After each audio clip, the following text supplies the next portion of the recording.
Magandang araw po, welcome po sa aking channel, Nov9 TV. Patalasasan po, meron po ba kayong mga properties na napapabayaan or non-performing assets? Plan nyo ibenta, pero wala kayong oras pagbenta nito. Kung ito'y pagkakatiwala nyo po sa amin, tawag lang po kayo sa aking numero, usap po tayo, gawan ko po ng video for free. Yes, libre po. Wala po kayong babayaran. Tutulungan pa namin kayong mabenta ang inyong property. Kami na po bala sa marketing, sa boosting, pati po sa paid advertisements, even sa tripping. Hindi na po kayo mapapagod sa pag-entertain ng mga buyers. Kami na po bala sa lahat. Tawag lang po kayo. Nandito po tayo ngayon sa isang exclusive subdivision dito sa Lipa, Batangas. Ito pong bagong video presentation natin ay isang pre-owned 2-story modern design house lot na fully furnished. May lot area po ito na 294 square meters, corner lot, at may floor area na 247 square meters more or less. May 5 bedrooms na fully air-conditioned. Meron pong 2 maids at driver's room, 6 toilet and bath, powder room, 4 car garage, then provision for service area o laundry area. Meron din pong modern na formal kitchen. Actually, kahit bagong gawa, pina-remodel po nila ito. At gumastos din sila ng 421,000 para sa modern kitchen nila. Then yung glass tint po ay nag-upgrade na rin sila, worth 21,600. Pati po yung tiles, pinalitan na rin nila. Ito po ay fully furnished. Lahat po o halos lahat ng mga appliances ay galing po sa Australia. At karamihan po ay mga high-end na items. Yan po, tunghayan niyo po itong kapaligiran. Napakatahimik, sariwang hangin, at malamig po ang klima. Especially pag bare months. Dito po sa loob ng subdivision ay kumpleto din ang amenities kaya ng clubhouse, park and playground, swimming pool, basketball court, at marami pa pong iba. Meron din pong 24 hours security. Reason for selling, ba't ibebenta? Bagong-bago ang bahay at ginastusan pa yung mga appliances galing pang Australia at may mga improvements pa. Actually, yung shipping fees ng mga furniture at appliances from Australia is 548,000 na. Ganun po nila ginastusan. Sa shipping pa lang yun. Pero ganun pa man, kailangang i-let go na nila. Gawa ng meron po silang mga aayusin doon. Well, yung reason personal na po yun. At nandito po tayo sa main door. Ito po yung naka-smart door lock. Then meron pong glass panel sa gilid nito. At welcome po sa bahay ni Ma'am at Sir. High ceiling, naka-ceiling cove design, may ceiling fan, premium tiles ang ginamit sa flooring, naka-tinted glass window, meron din pong reclining lounge chair, worth 48,000 po yan. Then may center table, LG TV, then may marble TV rack, worth 130,000. Ito naman po yung access door papunta sa open lanai. May glass wall, may screen door. Nasa inyo na po yan kung anong pwedeng ilagay nyo. Actually, pwede namang lagyan ng landscape para mas maaliwalas po ito. Balik po ulit tayo dito sa loob. Yun po yung powder room. At dito naman po sa kabilang side ay yung access door papunta sa gilid ng bahay. Na naka-glass door na rin po siya. May split type aircon. Yan po yung hagdan at ito po yung formal kitchen. Kaya po nang nasabi ko sa inyo kanina, ni-remodel po nila ulit na mas modern kitchen. Halos 421,000 pesos ang nagastos nila dito. Meron na rin pong mga built-in kitchen appliances gaya ng oven, microwave, dishwasher, cooktop, double-sided door, refrigerator na worth 243,000 pesos. Yan po yung kitchen countertop, may range hood, at ito naman po yung access door papunta sa service area. Naka-screen door na rin po siya at metal door. Yan naman po yung papunta dun sa side ng bahay. Ito po yung tinutukoy ko na service area. May countertop at concrete sink. Balik po ulit tayo dito sa may formal kitchen. Naka-double stainless sink with faucet. May kitchen window. High ceiling. Then may ceiling fan. At dito po yung dining area. Check po muna natin itong powder room. Napakaganda po ng disenyo nitong pintuan. Meron po itong hand wash basin, vanity mirror. Then sa dulo po ay may bathroom window, may water closet. Then ito po yung naka-tiled bathroom wall. Yan po ang powder room. Ito naman po yung tinutukoy ko na access door. At ito po yung living area o salas. Sa dulo naman po yung main door.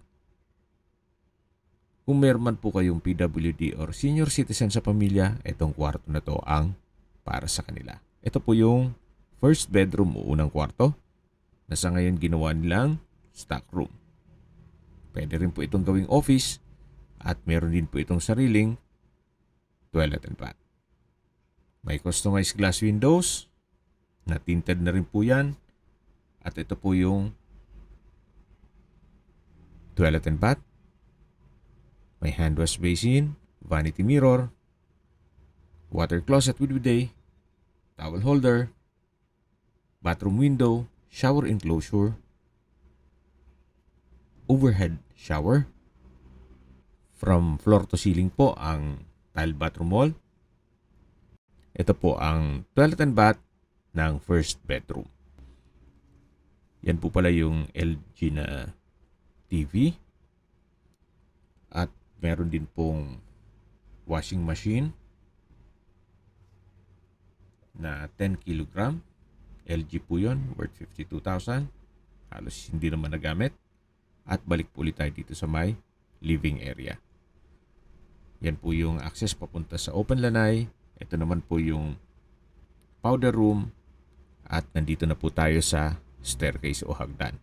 Ito po yung naka-wooden staircase, wooden handrail, at metal railing. Meron din pong staircase window na nag-serve sa as natural sunlight. Samahan niyo po ako, akyat po tayo. At nandito na po tayo sa second floor. Yan po yung hallway. High ceiling. At dito naman po yung mga kwarto. Meron din pong common toilet and bath. Mamaya po ikutan natin yan. Check po muna natin itong second bedroom. May bed premium mattress. Split type aircon. Premium tiles din po ang ginamit dito sa flooring. May pin lights. Then may customized glass wall and window na tinted na rin po yan. Meron din po itong sariling toilet and bath. Halos same design lang po ng mga pintuan. May hand wash basin, vanity mirror, water closet with bidet, towel holder, shower enclosure. From floor to ceiling po ang tile bathroom wall. Meron din po itong overhead shower. High ceiling na rin po ito. At mayroon pong bathroom window. Ito po yung toilet and bath dito sa second bedroom. Tunghayin nyo po ulit itong second bedroom. Malaki naman po ang spasyo niya. Naka-ceiling cove design na rin po. At labas na po tayo dito. Ito po ulit yung hallway.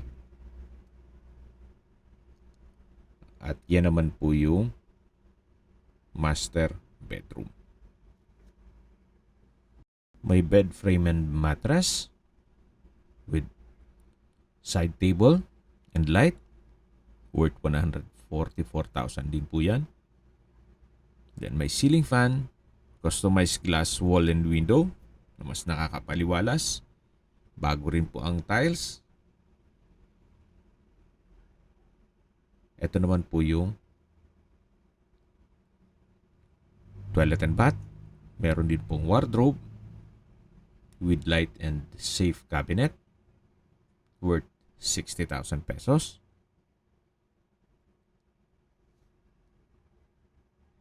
Sa dulo po ay may owning type window with blinds. Ito naman po yung banyo. May bathroom countertop, hand wash basin, vanity mirror, may tile bathroom wall, bathroom window, water closet with bidet, towel holder and tissue holder, shower enclosure,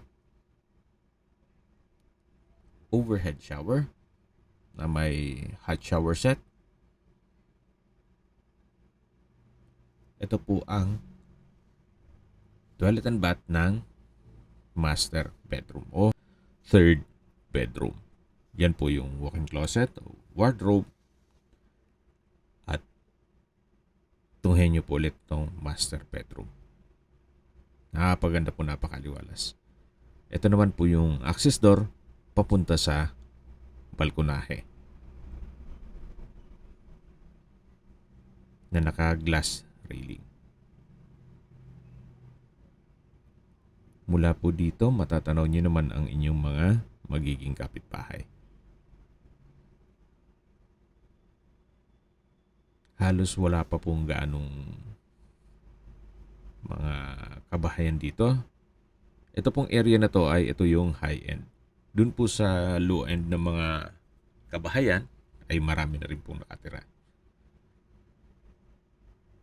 Ito po ang third bedroom o master bedroom. Balik ulit tayo dito sa hallway. At dito naman po yung fourth bedroom. Malaki naman po ang espasyo. Naka-ceiling cove design. May split type aircon. Customized glass window. At bago rin po ang tiles ito. Dito naman po sa kabila ay yung fifth bedroom. Malaki din po ang espasyo, naka-ceiling cove design, may split type aircon, at customized glass window. Yan po yung pang-limang kwarto. At ito naman po yung common toilet and bath. May hand wash basin, vanity mirror, water closet with bidet, towel holder, tissue holder, shower enclosure. Meron din pong overhead shower at bathroom window. From floor to ceiling po ang tile bathroom wall. Yan po yung toilet and bath o common toilet and bath dito sa second floor. At habang pababa po tayo, pag-usapan na natin ang distance, location, at travel time. Mula po sa Robinsons Mall, De La Salle, Lipa Campus, Mary Mediatrix Hospital, ang distance is 6.6 kilometers at ang travel time is 19 minutes. At yan po yung lagi kong binabanggit sa inyo na dapat nyo i-consider sa paghanap ng property ay yung meron pong malapit na hospital. Hindi ko naman po sinasabing sakitin kayo. Yan naman po for emergency purpose lang naman. At mula naman po sa SM Lipa, Lipa City Hall, NU Lipa Campus, at Batangas State University, ang distance is 8.7 kilometers at ang travel time is 25 minutes.